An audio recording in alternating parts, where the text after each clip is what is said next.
오늘 함께 비아 돌로로사라는 제목으로 함께 말씀 나누려 합니다. 여러분 몇 가지 라틴어들을 알고 계실 겁니다. 그래서 어디 가셔서 제가 라틴어를 조금 안다 하셔도 됩니다. 코람데오, 우리 잘 알고 있지 않습니까? 하나님 앞에서. 또 그 외에도 우리가 아는 라틴어들이 몇 가지 있는데 오늘 또 한 가지의 라틴어를 한번 배우게 됩니다. 비아 돌로로사.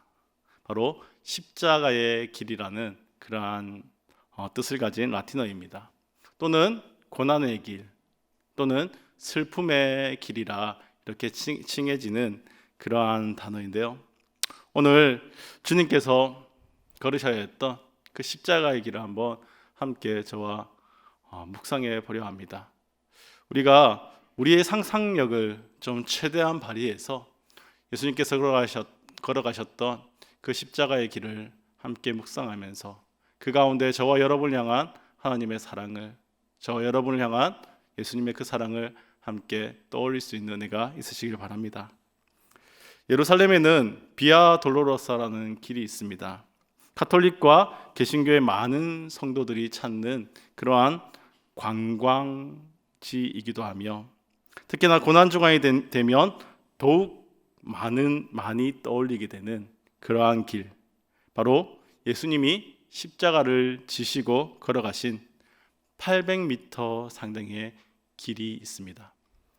이 길은 우리가 생각한 것처럼 그저 평탄한 길, 좋은 길이 아니라 오르막과 내리막이 계속해서 반복되어져 이루어지는 참으로 험난한 길입니다.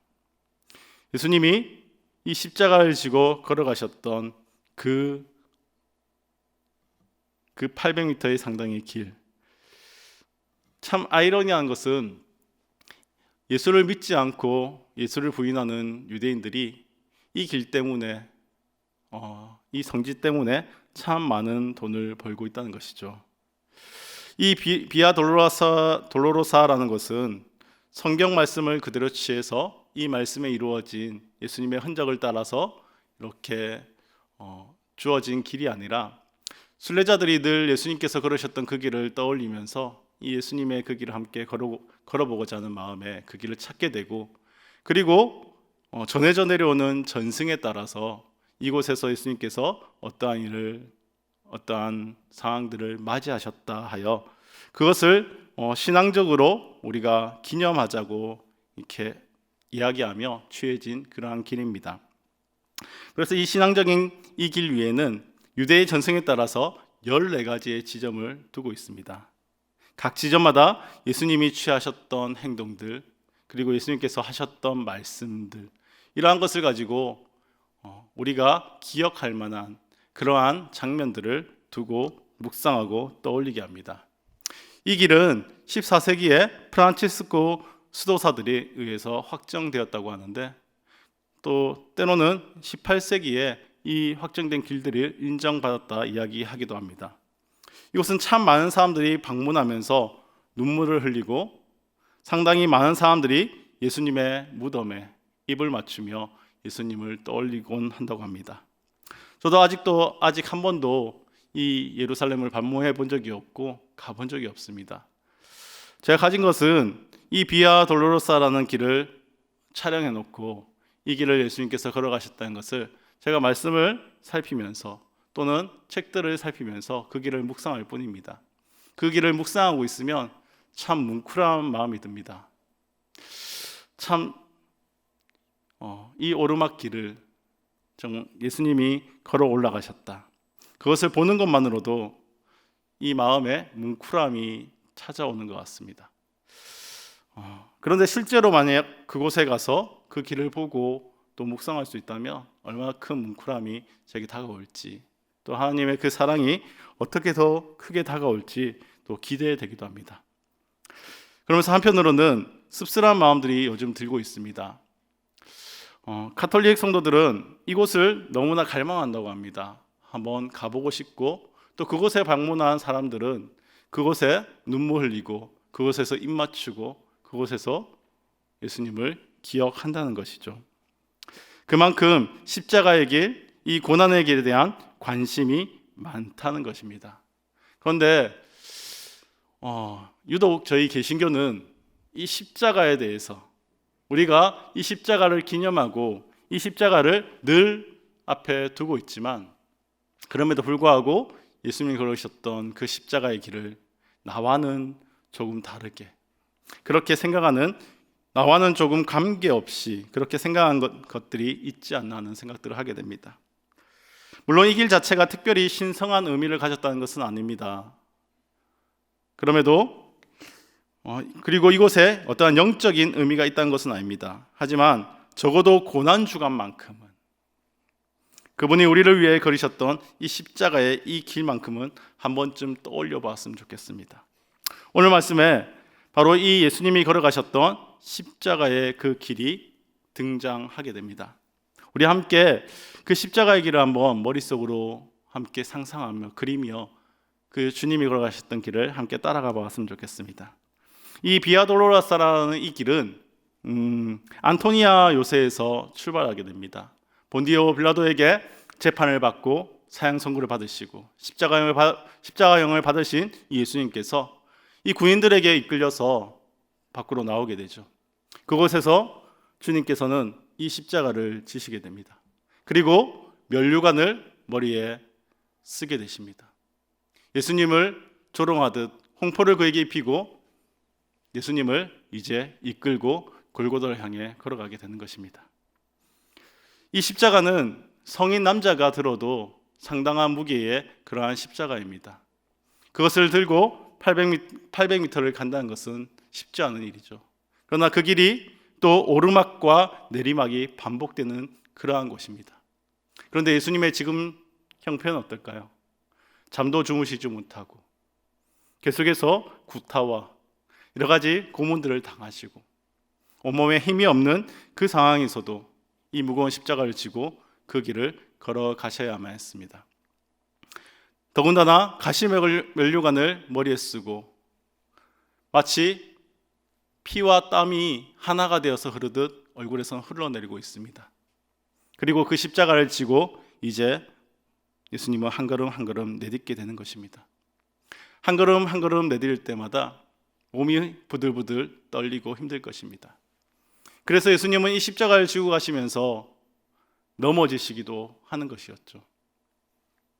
그런 예수님에게 구인들은 채찍질을 가합니다. 어서 빨리 너의 길을 가라고. 어서 일어나 너의 길을 가라고. 그렇게 예수님을 더욱 독쳐 가십니다. 그 길을 예수님은 다시 힘겹게 몸을 일으켜 십자가를 지고 걸어가시는 것입니다. 그렇게 다시 십자가를 짊어지고 걸어가는 그 가운데에 그렇게 다시 발걸음을 옮기며 한 무리를 만나게 된 것입니다. 오늘 본문 27절과 같이 예수 그리스도를 위하여 우는 여자의 큰 무리를 만나게 되었습니다. 예수님은 이미 이곳에 오기 전에 많은 구타를 받았다고 했습니다. 많은 채찍질을 당했고 홍포가 씌어졌으며 과시관이 씌어졌고 그 모습은 차마 사람이 눈을 뜨고 볼 수 없는 그런 참혹한 모습이었을 것입니다. 여자들은 그 예수님의 얼굴을 바라봅니다. 얼마나 가슴이 아팠을까요? 예수님을 보기 위해서 예수님이 마지막 가시는 그 길을 보기 위해서 나왔는데 예수님의 그 모습은 차마 쳐다볼 수 없는 그러한 참혹한 모습이었던 것이죠. 사실 그 모습을 우리가 바라봐야 했던 것입니다. 어쩌면 우리의 모습이 그 참혹한 모습이어야 했을지 모릅니다. 그래서 그 참혹한 모습을 한 예수님을 바라보며 이 여인들이 웁니다. 너무나 슬퍼서 내가 사랑하는 그 예수님이 그러한 모습을 가지고 걸어가시는 그 모습이 너무나 슬퍼서 울게 됩니다. 울며 예수님을 따릅니다. 누군가 나를 위해서 울어준다면 참으로 감동적이고 좋지 않습니까? 내가 힘들 때 누군가 나를 울어준다면 그래도 내가 헛살지는 않았다. 그렇게 위로되며 참 좋을 것 같습니다. 그런데 이렇게 울며 자신을 따르는 여인들을 보시며 예수님께서는 도리어 당신의 이 참혹한 모습, 당신의 이 고난당하는 모습에 울지 말라고 하십니다. 오히려 너희와 너희 자녀들을 위하여 울라라고 그들에게 말씀하십니다. 아니, 당신이 이미 피투성이가 되었고 이미 당신이 그 무거운 십자가를 지고 한 걸음조차 떼지 못해서 부들거리는 그 모습을 하고 있음에도 불구하고 예수님은 여전히 그 여인들에게 나를 위해 울지 말고 너와 너의 자녀들을 위해 울라라고 하십니다. 왜 이토록 예수님은 조금도 자신에 대해서 생각하지 아니하시고 자신이 죽으신 이후 이 예루살렘의 심판에 있을 것을 걱정하며 자신이 아닌 다른 사람들을, 자신이 아닌 우리를 걱정하시며 이렇게 말씀하시는 것일까요? 예수님께서 고난을 당하시는 것은 이미 태초부터 정해져 있던 것이고 또한 죄인들을 구원하기 위해서 스스로 그것을 감당하기로 하신 것입니다. 주님은 그것이 더 좋았습니다. 내가 사랑하는 자들이 죽는 것보다, 내가 아끼는 나의 자녀들이 죽는 것보다 자신이 고난당하는 그것이 더 좋았던 것입니다.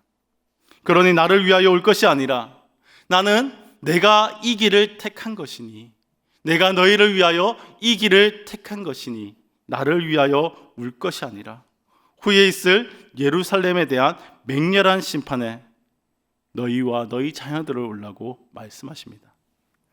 예수님께서는 그 심판에 대하여 말씀하시며 이 심판이 격렬하여서 29절 말씀과 같이 잉태하지 못하는 이와 해산하지 못하는 배와 먹이지 못하는 젖이 복이 있다라고 말씀하십니다. 누군가 잉태를 하고 해산을 하고 젖을 먹이고 있다면 그 심판의 날에 자신의 몸으로 자식으로 인하여 빨리 도망할 수 없을 것인데 그렇지 아니하니 복이 있다라고 말씀하십니다.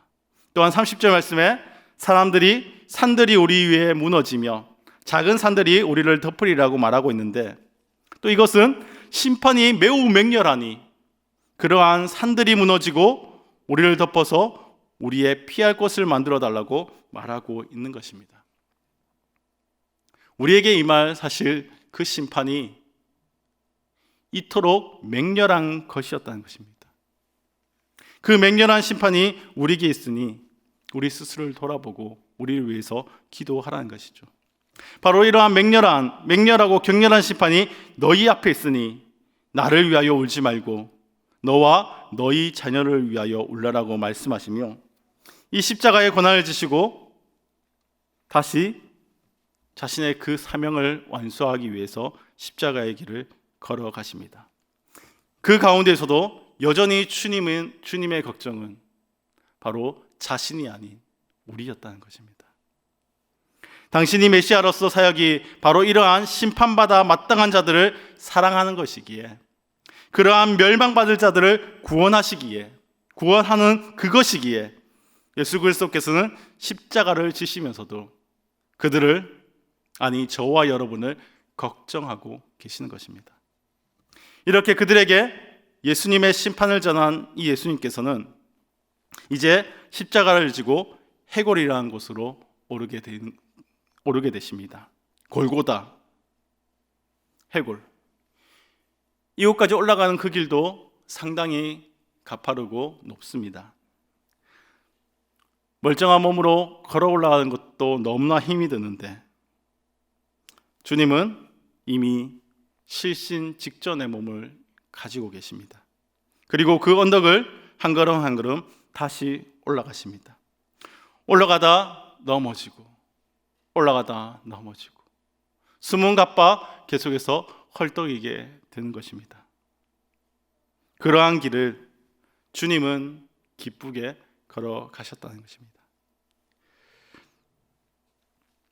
그곳에 이제 그 언덕에 올라가 두 행악자와 함께 주님은 십자가에 못 박히게 됩니다. 그렇게 십자가에 못 박히신 예수님을 보며 백성들은 서서 구경하며 관원들도 비웃으며 자기를 구원하여 보라라고 말하고 조롱합니다. 네가 그리스도라면 네 스스로 구원해보라. 네가 남은 구원하는데 왜 너는 구원하지 못하느냐. 심지어 한 행악자는 이렇게 말합니다. 당신이 그리스도면 당신과 우리를 구원하여 보라고 말입니다. 사람들은 비웃습니다. 사람들은 조롱합니다. 예수님이 그렇게 조롱받을 만한 일을 한 적이 없습니다. 예수님께서 그렇게 비난받을 만한 일을 한 적이 없습니다. 그럼에도 비난받고 조롱당하십니다. 이러한 백성과 관원과 구인들과 행악자들, 그들에 대한 비방, 그들로부터 인한 비방과 조롱과 멸시를 받으면서도 예수님께서는 다른 말씀을 하시지 않습니다. 저 같으면 정말 너무나 억울하고, 내가 정말 누구를 위해서 이 자리에 서 있는 것인데, 내가 누구를 위해서 지금 이 고난을 받고 있는 것인데, 이러한 마음으로 정말 어떠한 행동을 취할지 모르겠는데, 우리 예수님은 그 가운데서도 이와 같이 말씀하십니다. 34절 말씀에 아버지여 저희를 사하여 주옵소서. 자기의 하는 것을 알지 못하나이다. 이렇게 말씀하시며 그들을 위해서 다시 하나님께 중보하며 기도하고 있다는 것입니다. 예수님께서는 당신이 메시아로서 감당해야 할 것이 그들을 위하여 중보하고 마침내는 죽음으로써 그들의 죄를 사하는 것임을 아셨기 때문에 예수님께서는 십자가에 달리셔서 그러한 고난도, 그러한 조롱도 다 받으시고 마지막까지 그들을 위하여 기도하고 그들의 죄를 위하여 간구한 것이었습니다. 예수님의 이 간구는 단지 그곳에 있는 그들을 위한 간구만이 아니라 한 것입니다. 예수님의 이 간구는 저와 여러분을 위한 간구입니다. 그런 예수님의 사랑과 헌신을 잊어버리고 우리는 다시 세상의 가치관으로 혹은 우리의 교만으로 혹은 우리의 욕심으로 다시 예수님을 십자가에 올리고 손가락질하며 조롱하고 목 박으며 살고 있지는 않습니까? 그런 여러분이 뭐가 좋다고, 그런 제가 뭐가 좋다고, 그런 우리가 뭐가 좋다고 정말 여전히 예수님을 뒷방에 모셔놓고 세상 즐거움 쫓아다니며 내가 가지지 못한 것에 내가 하나님을 원망하고 내가 하는 모든 봉사에 우쭐해하고 그렇게 사는 제가 뭐가 좋다고, 그렇게 사는 우리가 무엇이 좋다고. 예수님은 자신의 안위는 뒤로 한 채 우리만 걱정하고 우리를 위해 기도하십니다.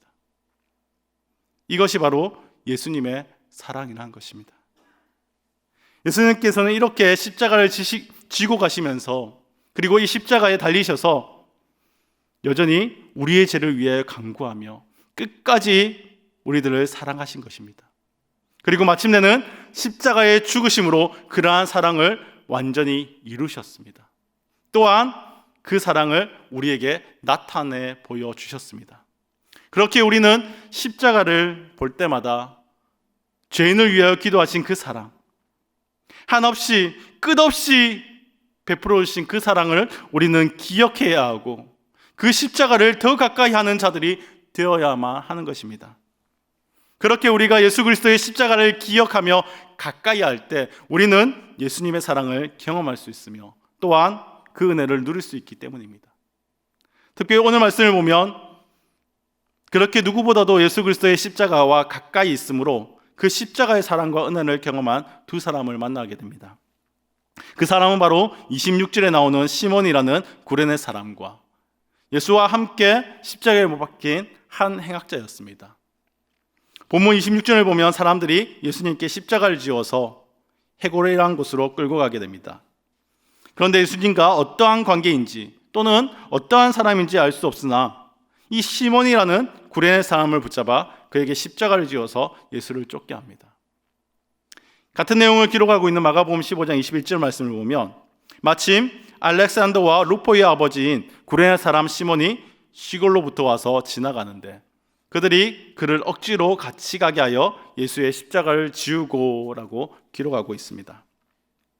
어쩌면 이 시몬이라는 구레네 사람의 입장에서는 황당할 수도 있는 일을 겪게 된 것입니다. 시골에서 올라오는 길에 갑자기 잡혀서 자신의 의지와는 상관없이 예수님과 함께 이 십자가를 지게 되었으니 얼마나 당황스러울까요? 하지만 그렇게 억지로 십자가를 지게 된, 십자가를 가까이 하게 된 이 시몬 구레네 사람, 그리고 그 가정이 어떻게 되었습니까? 로마서 16장 13절 말씀은 이렇게 말합니다. 주 안에서 택하심을 입은 루포와 그의 어머니에게 문하라. 그의 어머니는 곧 내 어머니니라 라고 기록하고 있습니다. 사도 바울이 시몬의 아들인 루포의 어머니, 즉 시몬의 아내를 들먹이며 루포의 어머니가 곧 나의 어머니다 말하며 그 가정이 믿음의 가정이 되었음을 보여주고 있습니다. 그뿐 아니라 바울에게 존경받는 가정이 되었다라고 말하고 있습니다. 생각해 볼 수 있는 것은 이 시몬이라는 구레네 사람이 억지로 그 십자가를 지고 그 예수님과 함께 그 길을 걸어갔지만, 그렇게 예수님의 십자가를 지고 간 것이 이 시몬의 믿음에 있어서 큰 신앙의 경험으로 또 증거로 남았을 것이고, 또한 그의 가정에 큰 영향을 미쳤을 것입니다. 사실 내가 지어야만 했던 그 십자가, 멀쩡했던 나도 힘들어했던 그 십자가, 그리고 그 높다란 언덕길, 내가 써야 했던 가시면류관, 내가 박혀야 했던 못들과 창, 예수를 믿고서 다시 그 십자가를 떠올렸을 때, 다시 예수님이 걸어가신 그 길을 떠올렸을 때 이 시몬의 마음은 어땠을까요? 하나님의 그 사랑을 다시 회복하는 은혜가 아마 그에게 있지 않았을까요? 사랑하는 성도 여러분, 이 한 주간 우리가 십자가를 바라봅시다. 이 십자가의 길을 걸어가신 예수님의 그 길을 묵상합시다. 예수님이 걸으셔야 했던 그 길이 아니라 그 길은 저와 여러분이 걸어야 했던 그 길이라는 것입니다. 그 길을 우리가 묵상하며 떠올릴 때에 우리는 다시 한번 이 십자가 앞에 하나님의 그 사랑을 회복하게 될 줄 믿습니다. 이 고난주간이 이 십자가를 묵상하고 이 십자가를 올바르게 마주함을 통해 저와 여러분 가운데에서 그 하나님의 사랑이 다시 회복의 시작이 일어날 수 있기를 주님의 이름으로 축복합니다. 때로는 하나님께서는 우리로 하여금 억지로라도 이 십자가를 지우고 이 십자가로 우리를 가까이 이끄셔서 우리로 하여금 하나님의 사랑과 은혜를 경험하게 하실 때가 있습니다. 마치 시몬과 같이 그렇게 말이죠. 비록 억지로 십자가를 지고 갔지만, 내 의지와는 다르게 십자가를 지게 되었지만, 그 십자가를 묵묵히 그리스도와 함께 지고 나가는 자들에게 하나님께서는 반드시 은혜와 사랑을 베풀어 주실 것입니다. 혹 우리의 삶 가운데 하나님께서 내가 생각지 않았던 그러한, 내가 의도하지 않았던 그러한 십자가를 지어주신 일이 있지 않습니까? 여러분이 지금 올해 이 고난주간을 맞이하면서 참 힘들고 어려웠던 나만의 십자가가 다 있지는 않으십니까? 그 십자가를 그리스도와 함께 짊어짐을 통해 주의 십자가를 가까이 하게 될 때 하나님께서는 동일하게 저와 여러분에게도 하나님의 그 은혜와 사랑을 누리게 하실 줄 믿습니다.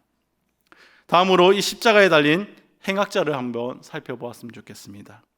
십자가에 달린 행악자를 보면 그는 예수 그리스도의 십자가를 가까이 함으로 자신의 죄를 고백하고 또한 예수 그리스도께 간구하는 모습을 보여주게 됩니다. 사실 이것은 예수 그리스도의 십자가를 가까이 하는 자만이 할 수 있는 모습인 것입니다. 그는 예수님을 향하여 비방하며 내가 그리스도가 아니냐, 너와 우리를 구원하라라고 말하는 다른 행악자를 꾸짖으면서 예수 그리스도의 그 십자가 앞에서 두려움으로 섭니다. 그리고 41절 말씀과 같이 우리는 우리의 행한 일에 상당한 보응을 받은 것이 아니냐, 그렇게 말하며 자신의 죄인됨을 고백하게 됩니다. 나는 내 죄로 이 십자가에 못 박히게 되었다는 것이죠. 또한 42절 말씀과 같이 예수여 당신의 나라에 임하실 때에 나를 생각하소서라고 말하며 예수님께 간구하는 모습도 보게 됩니다. 예수님의 십자가를 가까이 하는 자들은 십자가를 볼 때 예수님께서 나의 죄를 대신하여 죽으신 것을 기억해야 되는 것입니다.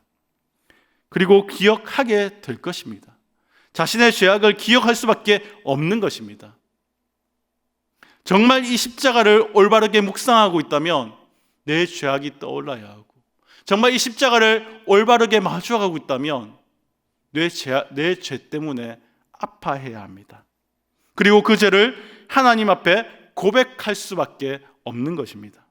그리고 더 나아가 그러한 죄를 사하시며 회복시키실 분이 하나님밖에 없음을 알고 그에게 간구하게 되는 것입니다.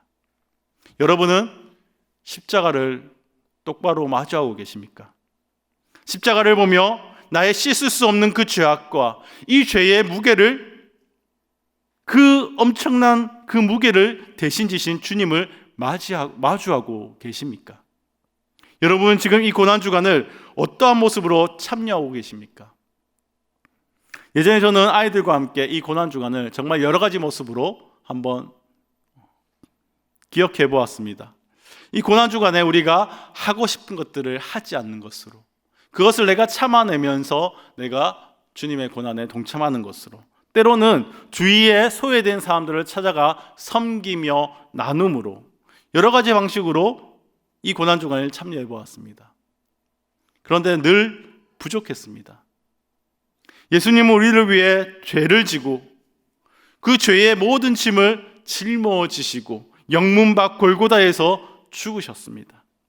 마치 구약의 대속죄일에 모든 백성의 죄를 지고 영문 밖으로 끌려나가 광야에 나아가 사라졌던 그런 아사셀의 염소처럼 말입니다. 자신의 희생으로 이스라엘 백성의 죄를 한 해 동안 유보시켜 주었던 아사셀의 염소, 우리 예수님은 그 역할을 대신하신 것입니다. 아니, 그 정도가 아닙니다.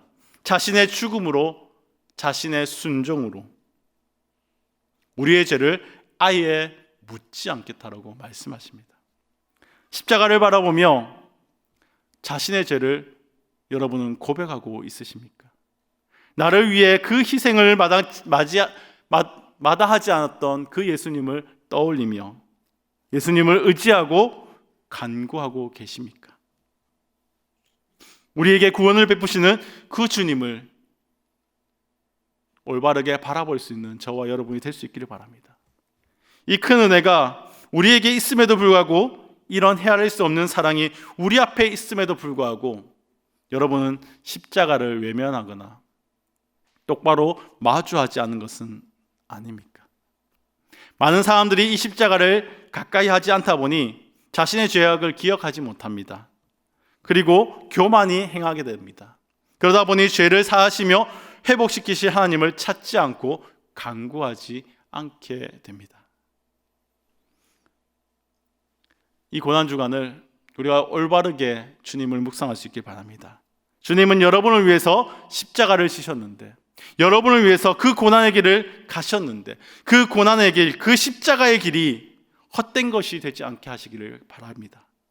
십자가의 길, 그 정말 고통스러운 그 길을 걸으면서도 단 한 번도 자신의 안위에 대해서는 생각하지 않으시고, 자신의 안위보다 더 사랑하시는 저와 여러분을, 여러분의 죄와 심판을 더 걱정하셨는데, 그만큼 저와 여러분을 사랑하셨는데 그 사랑이 헛것이 되지 않게 하시기를 간절히 소원합니다.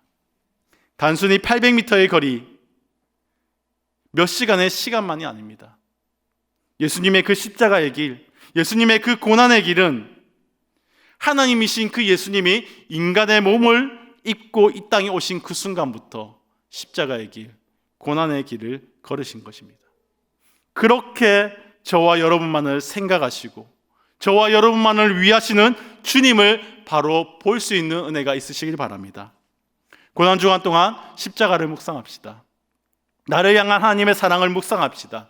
우리 역시 십자가를 가까이 함으로 바로 이러한 은혜를 누리는 자들이 다 되었으면 좋겠습니다. 십자가를 가까이 함으로 나의 죄를 떠올리고 나의 죄를 주님 앞에 고백하고 그 죄를 용서해 주신 하나님의 은혜와 하나님의 사랑을 다시 한번 회복하게 되는 은혜가 저와 여러분의 있기를 간절히 소원합니다. 우리 모두 이렇게 하나님의 사랑과 은혜를 기억하며 예수 그리스도의 십자가를 가까이 하는 그러한 저와 여러분이 되어서, 그래서 우리 사는 모든 날 동안 하나님께서 주시는 그 사랑과 은혜를 날마다 경험하는 그 은혜가 저와 여러분에게 있으시기를 주님의 이름으로 축복합니다.